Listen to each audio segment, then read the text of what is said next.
Good evening. It's 8 o'clock time for Cinema Hits and Misses. I'm Dawn. And I'm John. You tuned into WMPG 90.9, WMPG.org. Tonight we've got a couple movies for you. As Duke mentioned, we've got The Girl on the Train and The Birth of a Nation. If you've seen either one of these, we're here from 8 to 8:30 live at 780-4909. That's 780-4909. So, am I kicking off then, John, with Girl on the Train? By all means. All right, we're going to start off with The Girl on the Train, which is based on Paula Hawkins' novel of the same name. We're introduced to Rachel, a woman who seems on the edge of something, whether it's a breakdown or breakthrough. She spends a lot of time riding the commuter train between a bedroom suburb and the city. Along the way, she sips clear liquid from a plastic container and looks longingly out the window. She chooses her seat with care in a certain car on a specific side, one that affords her a view of houses along the idyllic neighborhoods. We watch her watch the couples in the houses, two in particular. Then we discover Rachel is a blackout drunk. She loses time and meaning through the clear alcohol that she consumes on the train. So when she sees one of the perfect women in a passionate embrace with someone other than her husband, Rachel is disturbed. The tenuous hold she had on life seems to slip and things unravel. We find her the next morning, recovering from a blackout drunk and covered in blood. Snippets come to her, possibly getting off the train, pursuing the story behind the people that she watches. But has she been there before? Does she in fact know the people that she's been watching? When one of the women disappears, possibly to foul play, Rachel is pulled further into the drama that she may have created or may have been created around her. Girl on the Train stars Emily Blunt, Rebecca Ferguson, Justin Theroux, Haley Bennett, Allison Janney, Luke Evans, Edgar Ramirez. Rated R for violent sexual content, language, and nudity. John, what do you think of The Girl on the Train? Well, I don't know. I wasn't really going with... Actually, I don't know. I was going with, decent expectations. The marketing itself, looked good. I know a lot of people were saying it had like a Gone Girl-esque feel to it. Mm-hmm. And when I went in, I was trying to do my best not to compare it to Gone Girl. I was trying to look at it on its own. And on its own, to me, it just wasn't that engaging. I think, a slow pacing might have been part of it. It might have been like a lot of unlikable characters in most instances. I don't know, there's just a lot. I didn't really care for this movie too much. Yeah, I can understand what you said. One of the things for me, as far as pacing, was the playing with time. And since I haven't read the book, I wanted to check with someone who did read it, because you flash back in time 4 months, 6 months, 2 weeks ago, today. So there's no solid grounding in the timeline for this. But I can understand it being a blackout, being from Rachel's perspective, blacking out, she would lose that sense of time. But it wasn't quite as successful for me in a story, in a way to tell a story. Yeah, and also it would jump around between different characters too. And I don't know. I mean, obviously, the majority of the time was with Emily Blunt's character, but there's only like a few instances we would jump back to the other characters, and like sometimes I wondered, what was the significance of this scene? Like, did we really need to know this? How does this work with the overall mystery and the plot? I feel like it could have been arranged in such a way that would have definitely made it more engaging. Now, you said you had a friend who read the book, right? Mm-hmm. And they said that the jumping back between time is actually constant with the novel. Yes. Okay. So the time. I don't know if it was shot by shot the way the movie unfolded, but the book, the novel, does use that convention of moving back in time to kind of do more reveals. And for me, that's, if it's not done well, then it feels like lazy storytelling. Yeah, I feel like one of the beneficial things that this film has done is I'm intrigued to read the book now, mm-hmm. just to see. I mean, it was critically acclaimed. It had really good reviews across the board. So I definitely want to read this book now, just to see why so many people liked it. Yeah, and I applaud that I thought it was very well cast. Emily Blunt certainly carried a lot on her shoulder, and I believed her unraveling and what was happening to her as she kind of discovered things. Yeah, I agree. I think Emily Blunt was definitely one of the stronger parts of this film. Really, the whole cast, I thought, they did a good job. But Emily Blunt, for sure, definitely, she stood out among the rest. Yeah, and Allison Janney as a untypical strong character, a strong straight role, because she tends to be more comic relief lately. Certainly in West Wing, she played a serious character, but she's been in movies since that haven't had as strong a tie. But I think that's part of it. I bet she got pulled in because of the director, Tate Taylor, utilized her in The Help and Get On Up. So there seems to be a rapport there. Two solid actors who were in this, Rebecca Ferguson and Haley Bennett. Haley Bennett we talked about in Magnificent Seven. Mm-hmm. Rebecca Ferguson I know from The White Queen and Rogue Nation. Rogue Nation. It was like Mission Impossible. Yeah. So, yeah, strong characters. Not a lot. These characters didn't have a lot to do. They were plot points, but Yeah. There. And, Justin Theroux is more than Mr. Jennifer Aniston. He's a writer, and he's been in some movies and shows that have been interesting to watch. Most recently, HBO, The Leftovers. So the talent was there, and the scenes were there, but it just didn't quite gel the way I wanted it to. Yeah, I think it could have been a lot better. In all honesty, I don't think this is a movie you have to see on mine and my friend Aaron's free press rating. I would say watch on cable. So I don't know. I don't know how other people felt. My friend, I went to see with a friend. He seemed to like it enough. He wasn't leaving the theater ranting or raving about anything, but he liked it enough. So I guess if you're just looking for a mystery, wouldn't say it's a good one, but a mystery, it might be for you. And of course, the A mystery we're talking about is The Girl on the Train, currently playing in theaters. And if you've seen this or our next film, The Birth of a Nation, John and I are here live till 8:30 at 780-4909. That's 780-4909. In Cinema Hits and Misses, we try to give you our input because, we don't let our friends see bad movies. And, we try. Yeah, even for me, if you're going to see this in a theater, then I would say definitely matinee. Don't pay full price for this. Home rental, if you're streaming service, probably. But probably like you, John, it's something that could wait. It's not something immediate to see. I think I probably liked it a little bit better than you. Yeah, we can agree on that. I liked how it's a revenge fantasy of sorts, but not so over the top that it's a man-bashing fantasy. And, I think there's something here for girl power, that's, it's, the dialogue is a little tough. The plots, there's some ludicrous twists, but again, it's not the worst movie out there. I'm not saying rush out and see it, but yeah, there's other movies you could watch instead. And speaking of which, you've got our second movie. I do, yes. Let me pull up my synopsis here. So, The Birth of a Nation is based on a true story and takes place in 1831. It follows the life of Nat Turner, a man born into slavery.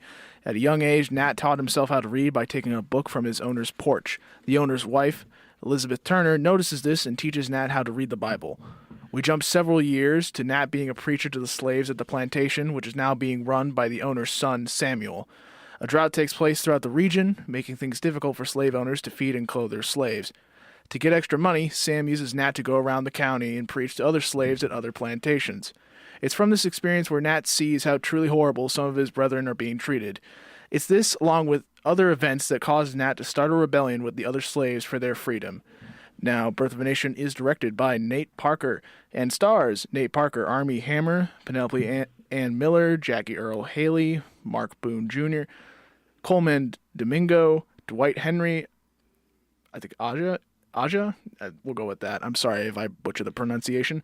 Naomi King, Esther Scott, and Roger Guenveur Smith and Gabrielle Union. It is certified fresh right now on Rotten Tomatoes at 77%, and 75% of audiences liked it. And of course, this is playing on a title. I mean, this The Birth of a Nation plays on it plays on a couple things. The 1915 film D.W. Griffith's Birth of a Nation was kind of a Civil War epic, really white supremacist, kind of the reignition of the Ku Klux Klan. So here, Nate Parker flipping it on its head and doing the Nat Turner story, I think plays there. And also a play on religion. Very strong play on religion in this film. Yeah. You know, it's I think for me, I think this was a little bit more slower than Girl on the Train in some aspects. In some of its filming that I liked but didn't help the story. You know, scenes that were gorgeous shots and, you know, kind of that director's indulgence, but did they move the story along? Yeah, you mean, yeah, I think I know what you're talking about. There's like some random imagery just thrown around in there for, I don't know, I guess each shot is, you know, supposed to have a reason behind it, but sometimes, you know, I'd sit there and wonder, like, why did we need this? But yeah, I mean, for the most part, it is shot beautifully. Like, some of the shots of the fields are great. Really love those. Yeah, I do agree with you, Don. The pacing is slow. It is a crawl to get through this. I do appreciate that. It is just really just one straight line, though. It's very linear. Follows the life of Nat Turner. I am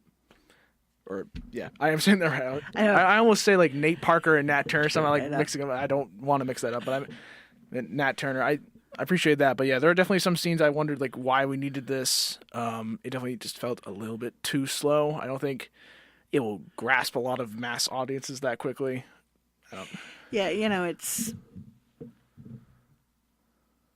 I think for me, I was going a little critical when I see that a kind of the one-man show of actor, director, writer, especially for an epic tale, because there's some certain indulgences that you probably can't do one of the jobs well. And for a movie of this scope, I don't know if it was more the directing aspect of it. I mean, I felt for the characters, and I liked kind of the way the Nat Turner character was revealed. There are a couple little flashbacks of when he was younger, but basically seeing how he grew up in this system of slavery, he taken under the wing of the family, per se, taught to read, but only the Bible. Yeah. I mean, it was a preacher's family, and he was kind of teased with books, but he could only read the Bible. Yeah, and even when he went around, he was only allowed to say certain phrases. You know, he was told exactly what to say, and obviously he went rogue at one point. But so it's very interesting to watch this character develop. I thought Nate Parker's performance was good. I really enjoyed it. I also liked Armie Hammer. I thought he did fine. I really thought, you know, the whole cast all around actually, I really enjoyed. We even Coleman Domingo, you can't go wrong with. Can't go wrong with him. Coleman Domingo. Yeah, he's great in Fear of the Walking Dead from Before I Stop, but that's a whole different thing. Yeah, but even as Nat's best friend on the plantation, you see him get married to Esther, Gabrielle Union's character. So you see that marital relationship, and then something happens to that. That was a certain privilege enjoyed by certain Southern white men that, you know, kind of sets us off. And, you know, I think we can easily say they show the inferences of a couple of rapes in this, because they were showing both a a way of life and a kind of certain entitlement with this. Not graphic implied. There are other scenes that are graphic, more towards the violence, but the violence towards women was an implication. So if you hear that, know that it's there, and certainly pay attention for that for younger audiences, but that's not the more graphic parts of the movie. It certainly is graphic in points, and it doesn't really hold too much back, which I think it definitely benefits more in the latter half with the rebellion itself. But yeah, I appreciated what it was trying to do in holding nothing back. Yeah, and you mentioned the kind of the climax on this. Very slow lead into a very short climax. Yeah, that's definitely one of the more underwhelming things. I'm not saying I want, a 2-hour mindless action sequence. Right. But at the same time, it just felt too short. I don't know. I think they could have expanded more parts of that and maybe gotten rid of a few other things. The movie's 2 hours long, I believe, is the runtime. Yeah, it is 2 hours on the dot, and like I said, it's a crawl. If you really want to see it though, that's up to you, I guess.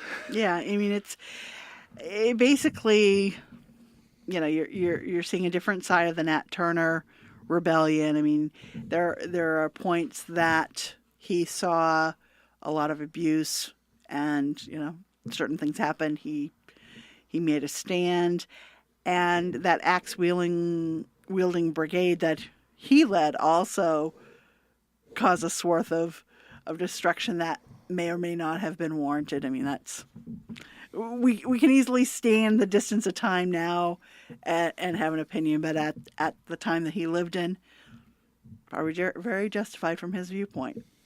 But Indeed. That's the other side of the coin that isn't quite shown. Yeah. I mean, when we talk about shots, I mean, there's a very hauntingly disturbing shot of a lynching. I mean, it's one of those shots that you don't want to watch, but Nate Parker, the director, filmed it in such a way that, I mean, my heart broke on that. It was a scene of some of the aftermath of the rebellion that just tore at me. Yeah. So I agree with that.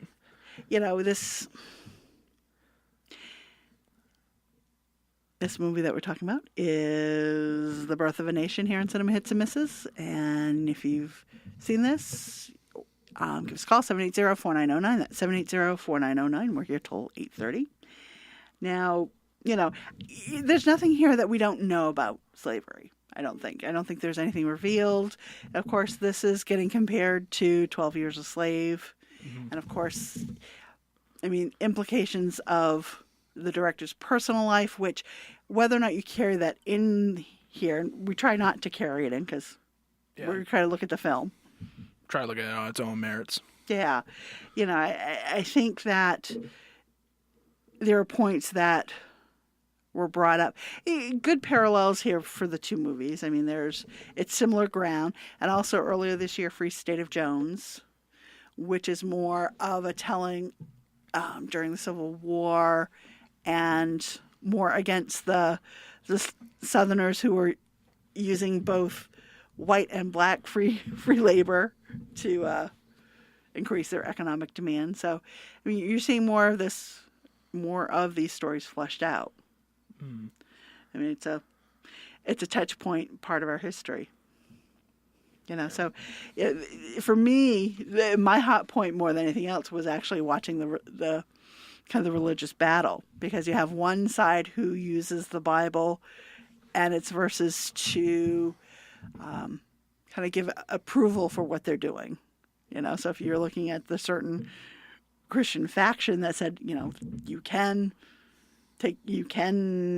put people into bondage and utilize them for your own gains, and then on the Nat Turner side, using the verses that first to kind of soothe the burning fires that were of the time, and then to kind of incite Yeah, or even to counteract against that, Yeah. like there was a really good scene like going back and forth between uh, Nat Turner, and the pastor, played by Mark Boone Jr.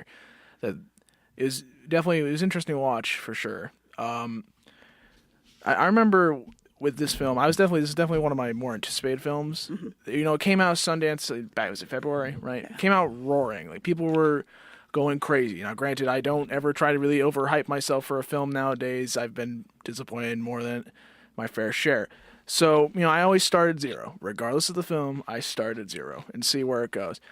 To me, I think Birth of a Nation is okay. It's probably, for me, I'd say you can wait on DVD, unless you're truly interested into that time period. But beyond that, I mean, besides good visuals, good cast, it doesn't hold anything back. So, I mean, if you're into that, I'd say go see it. But otherwise, you can wait.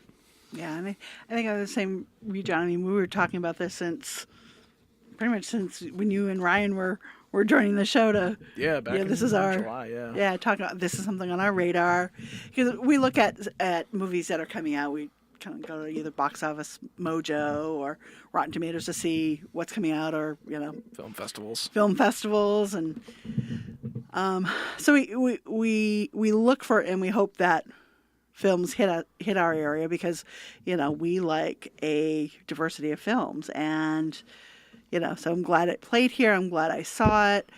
I would hesitate to recommend this to a broad audience, and not because of the subject matter. For me, it was, like I said, it's an interpretation of things that happened.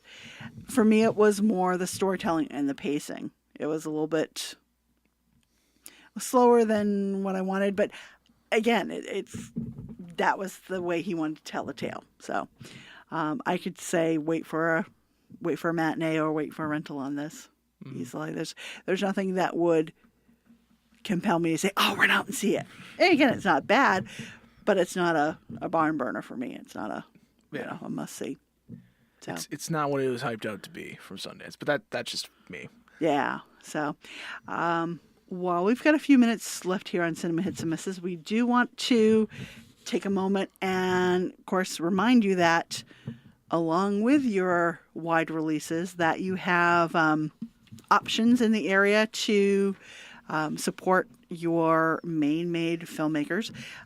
One that's happening tomorrow night in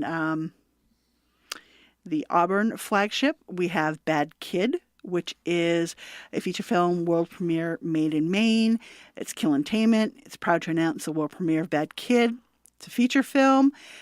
It's premiering at the Auburn flagship cinemas. It has a 1-week theater run starting again tomorrow, October 14th. It's a thriller drama, runtime of 90 minutes. And you can find out more on Killintainment. That's KILLATAINMENT.com/Bad Kid. Tickets there. It's open to the public. So we like to shout out for that for our mid-region. And, of course, tomorrow night, we have something local here. Yeah, we have Damnation Land, which is going to be super exciting, though unfortunately I cannot make it. Best of luck to the filmmakers out there that are involved. So Damnation Land presents genre-defying original works from Maine filmmakers that redefine the classic thriller and horror categories. Now in its 7th year, the Damnation Land 2016 program will feature world premieres of 6 short films produced in Maine by Mainers, especially for the Halloween season. These are dark, surreal, and fantastic pieces, and they offer film fans an excellent sampling of the talent producing independent film in Maine today. So some of them, I'll just list off some of the titles here. A Peculiar Thud, directed by Ross Moran. Fractal, directed by Anna Gravel. Yeah, okay. Killer Spacemen from Outer Planet X, directed by the Campbell Brothers. Peppercorn Heart, directed by Christine Louise Marshall. Rock, Paper, Scissors, directed by Big Damn Heroes. Storytime, directed by Alan Baldwin and written by Eddie Bowles. And White Drift, directed by Bonfire Films.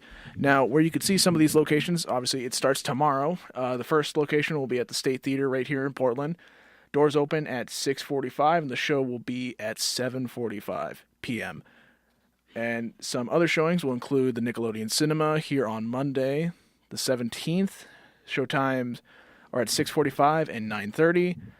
Let's see what else we have. We have the Frontier Cafe in Brunswick on Thursday the 27th at 2, 5, and 8 p.m. Friday the 28th at 2, 5, and 8 p.m. Saturday the 29th at 2. Sunday the 30th at 3 and 7 p.m. We also have the Levitt Theater in Ogunquit on Friday, October 28th at 8 p.m. The Gem in Bethel, Maine on Saturday, October 29th at 7 p.m.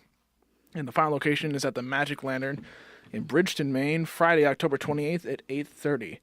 You can get your tickets, I believe it's just at damnationland.com. Yeah, right? yeah. There's a whole list of the films, the synopsi for them.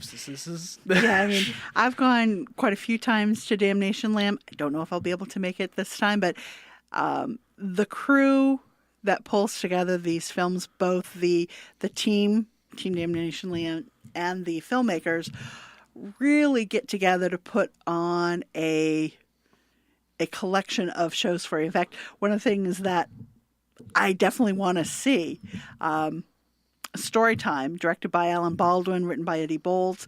Alan and Eddie are part of the team behind Damnation Land. And through Damnation Land, there's an interstitial film. So there are like scenes shown in between films. And so they're doing Storytime, which ties the whole program together in one bloody bow. It's talking about an independent living facility, enjoying a Halloween party, small group, but it's about trying to terrify one another with tales of the macabre. And, of course, ones we've seen before, the Campbell brothers with their Planet X. We've had Bonfire Films, Haley and Corey Norman here. White Drift, I know the premise behind it, so I'm excited to see that on the big screen. Anna Gravel has put together some great imagery for us before, and some new directors. And I believe it's still open, but Damnation Land had put out to potential filmmakers to make trailers, kind of the teaser trailers, to look at filmmakers for next Damnation Land. So they're constantly looking back to seasoned filmmakers and new filmmakers to bring new voices. So, we wish them well for both Damnation Land and Bad Kid. Now, next week, John, you're going to be here with Terry. Yes, I am, and we will be talking about The Accountant, the film coming out tomorrow, starring Ben Affleck and main star Anna Kendrick, and also the Beatles documentary. I think it's called 8 Days a Week, which has been playing for 3 weeks at the Nickelodeon. So. Yes, it is at Nickelodeon. I believe there's only like 2 showings. It's also on Hulu, apparently. So if you want to get ahead and maybe talk about it with us next week, just let us know. I'm excited to see it. I love the Beatles. They're definitely one of my favorites.